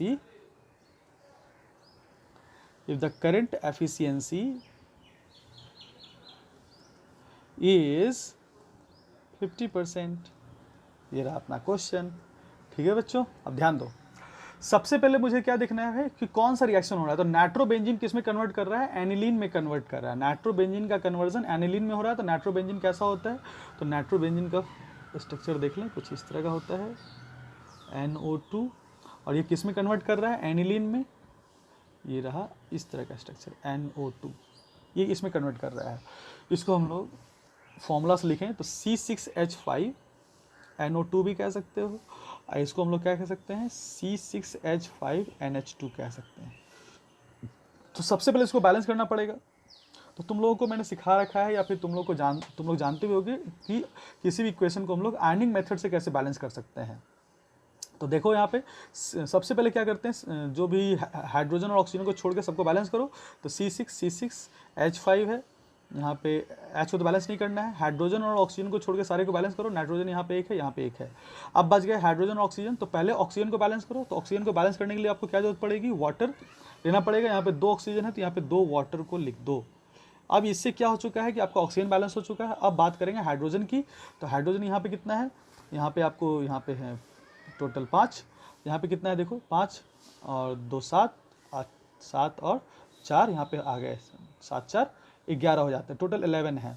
तो यहाँ पे कितना होगा, टोटल आपको 6 हाइड्रोजन चाहिए। तो 6 हाइड्रोजन के लिए हम लोग यहाँ पे क्या करने वाले, 6H+ कर दिए। तो हाइड्रोजन के लिए हम लोगों ने H+ ऐड किया है, तो 6H+ यहाँ पे हम लोगों ने इसको ऐड कर दिया टू बैलेंस क्या, हाइड्रोजन। अब यहाँ पे चार्ज को बैलेंस करना पड़ेगा। तो यहाँ पे टोटल 6 पॉजिटिव है, यहाँ पे एक भी पॉजिटिव नहीं है। न्यूट्रल करने के लिए यहाँ पे टोटल न्यूट्रल चार्ज है, तो यहाँ पे 6 इलेक्ट्रॉन। ये तैयार हो गया अपना केमिकल इक्वेशन।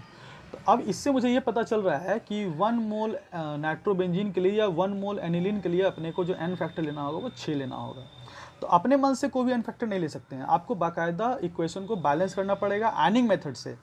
उसको बैलेंस करने के बाद आप देख लें कि कितना मोल इलेक्ट्रॉन आ रहा है with the help of with respect of 1 mole of the given substance, और वही उसका n फैक्टर हो जाएगा। चलिए शुरू करते हैं। तो अपने को दिया क्या गया है, calculate the quantity of the electricity that would be required to produce 12.3 gram nitrobenzene, यानी कि इसकी जो मात्रा की दी गई है वो 12.3 ग्राम दी गई है। हम उसके बारे में बाद में बात करते हैं, पहले अपने पास है कितना, ये अपने पास 1 मोल है, और 6 इलेक्ट्रॉन यानी कि अपने पास 6 मोल इलेक्ट्रॉन है, यहाँ पे लिख दें। अब 1 मोल नाइट्रोबेंजीन का मतलब कितना ग्राम आपके पास है यहाँ पे, तो कितना, इसका तो मॉलिक्यूलर वेट निकाल दे। तो मॉलिक्यूलर वेट 12 × 6 + 5 + 14 + 16 × 2, इसको अगर ऐड कीजिएगा that will be equal to 123 gram. तो 123 ग्राम, तो 1 mole of nitrobenzene is equal to 123 gram, और 6 मोल इलेक्ट्रॉन का यहाँ पे इस्तेमाल हो रहा है। इसका मतलब आप यहाँ पे 6 फैराडे का इस्तेमाल कर रहे हैं। अब 123 ग्राम के लिए 6 फैराडे का रिक्वायरमेंट है अकॉर्डिंग टू फैराडे। फैराडे कहता है कि 123 ग्राम अगर आपको नाइट्रोबेंजीन को रिड्यूस कराना है तो आपको 6 फैराडे का रिक्वायरमेंट लगेगा। लेकिन ये कहता है करंट एफिशिएंसी 50% है, तो 6 फैराडे अपने को चाहिए, इतनी की ज़रूरत है। तो एक्सपेरिमेंटली मुझे कितना पास करना पड़ेगा, तो मुझे उसके लिए क्या करना पड़ेगा, लिखेंगे चूंकि current efficiency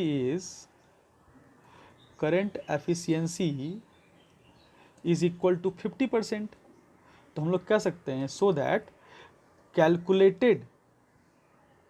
calculated Faraday number of Faraday will be equal to the experimental Faraday का 50%।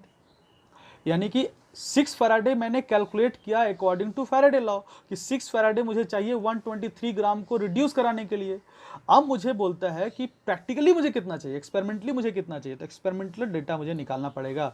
तो कैलकुलेटेड वैल्यू है 6 फैराडे, और तो एक्सपेरिमेंटली कितना फैराडे मुझे चाहिए होगा into 50/100, that will be equal to experimental Faraday is equal to 12 Faraday. तो इसका क्या मतलब हुआ, इसका मतलब हुआ कि 123 ग्राम को रिड्यूस कराने के लिए मुझे 6 फैराडे की जरूरत होती है कैलकुलेटेड वे में। लेकिन चूंकि करंट एफिशिएंसी 50% ही है, तो 6 फैराडे की रिक्वायरमेंट को फुलफिल करने के लिए मुझे 12 फैराडे भेजना पड़ेगा, तब जाकर के 6 फैराडे का मुझे इस्तेमाल करना वो हो सकता है। यानी कि इलेक्ट्रोलाइटिक सेल 6 फैराडे का इस्तेमाल करेगा, यानी कि 12 फैराडे भेजेंगे तो वो 6 फैराडे इस्तेमाल करेगा, तब जाकर के 123 यहाँ क्या होगा, ग्राम का रिडक्शन होगा। यानी कि 6 फैराडे की जगह पे मुझे कितना भेजना पड़ेगा, मुझे भेजना पड़ेगा 12 फैराडे। तो हम लोग यहाँ समझ में आया, चूँकि हम लोग क्या कह सकते हैं 123 ग्राम के रिडक्शन के लिए 12 फैराडे क्या चाहिए मुझे, 12 फैराडे का रिक्वायरमेंट हो रहा है। 12 फैराडे रिक्वायर्स एक्सपेरिमेंटली मुझे 12 फैराडे का रिक्वायरमेंट हो रहा है। कैलकुलेटेड, ये डेटा तो कैलकुलेटेड है, ये तो कैलकुलेटेड है फैराडेज लॉ से। तो फैराडे के हिसाब से तो 6 फैराडे देते 123 ग्राम आपको रिड्यूस कर जाता, लेकिन एक्सपेरिमेंटली क्या बोल रहा है कि 50% की इफिशियंसी है, तो 6 फैराडे को फुलफिल करने के लिए मुझे 12 फैराडे भेजना पड़ जाएगा, जिससे कि 6 फैराडे मुझे मिल जाएगा और 6 फैराडे वेस्ट हो जाएगा। तो 123 ग्राम अगर मुझे रिड्यूस कराना है तो एक्सपेरिमेंटली, नॉट कैलकुलेटेड, एक्सपेरिमेंटली मुझे 12 फैराडे भेजना ही होगा। अब मुझे करना कितना है 12.3, तो इसलिए 12.3 ग्राम के लिए कितना हो जाएगा, तो कह देंगे that will be 12 by 123 into 12.3, this is equals to 1.2 Faraday. यानी कि 1.2 फैराडे मुझे एक्सपेरिमेंटली बाहर से भेजना होगा, जिसके बाद हम लोग क्या कर सकते हैं, हम लोग 12.3 ग्राम को नाइट्रोबेंजीन को हम लोग रिड्यूस करा सकते हैं। और अगर पूरी की पूरी 100 एफिशिएंसी होती तो बस कितना होता, 0.6 फैराडे में ही काम हो जाता। तो जो काम 0.6 फैराडे में हो सकता था, उस काम को करने के लिए मुझे 1.2 फैराडे की रिक्वायरमेंट लग गई, क्योंकि जो करंट एफिशिएंसी थी वो 50% थी। मतलब जितना भी आप भेजिएगा उसका 50% ही इस्तेमाल हो पाएगा। तो आई थिंक बच्चों करंट एफिशिएंसी आपको समझ में आ चुका होगा। तो आज हम लोगों ने काफ़ी इंपॉर्टेंट बातें डिस्कस की, जिसमें फैराडेज लॉ के 2 लॉ देखे, जिसमें पहला जो लॉ था W=ZIT या फिर ZQ, और दूसरा हम लोगों ने देखा था कि W और जो इक्विवेलेंट वेट होता है वो डायरेक्टली प्रोपोर्शनल होता है, और W/E कांस्टेंट होता है, यानी कि number of gram equivalent constant हो जाता है सबका, अगर सेम चार्ज या फिर सीरीज में कनेक्टेड इलेक्ट्रोलाइटिक सेल के थ्रू पास कराया जाता है तो। ठीक है, तो वो सारी चीज़ हम लोगों ने देखी। फिर हम लोगों ने समरी करके देखा, समरी में बहुत सारी बातें देखी, नंबर ऑफ फैराडे का अलग अलग टर्म्स में उसका रिलेशन हम लोगों ने देखा, जो कि काफ़ी इंपॉर्टेंट था। फिर हम लोगों ने कुछ क्वेश्चंस बनाए, उस क्वेश्चंस में हम लोगों ने देखा कि कैसे हम लोग फैराडेज लॉ का एक्चुअली इस्तेमाल कर रहे हैं। फिर हम लोगों ने करंट एफिशिएंसी सीखा, करंट एफिशिएंसी का एक्चुअली मतलब क्या होता है और किस तरह से उसको सोचा जाता है। इसके बावजूद अभी तो हम लोगों ने छोटे छोटे से क्वेश्चन किए हैं, लेकिन अगले क्लास में कुछ और अच्छे से क्वेश्चन करेंगे। 10 से 15 क्वेश्चन में लाने वाला हूँ अगले क्लास में, और उस क्लास के बाद आपका जो इलेक्ट्रोलाइसिस का जो पोर्शन हो जाएगा वो टू टाइट हो जाएगा, स्ट्रांग हो जाएगा, आप काफ़ी वेल प्रिपेयर्ड हो जाइएगा। तो बच्चों आज की क्लास में हम लोग रखते हैं इतना ही, तो फिर मिलेंगे हम लोग अगली क्लास में कुछ इंपॉर्टेंट क्वेश्चन के साथ, जो कि काफ़ी इंपॉर्टेंट लेक्चर होने वाला है। तो रखते हैं आज के लिए इतना ही, तब तक के लिए धन्यवाद।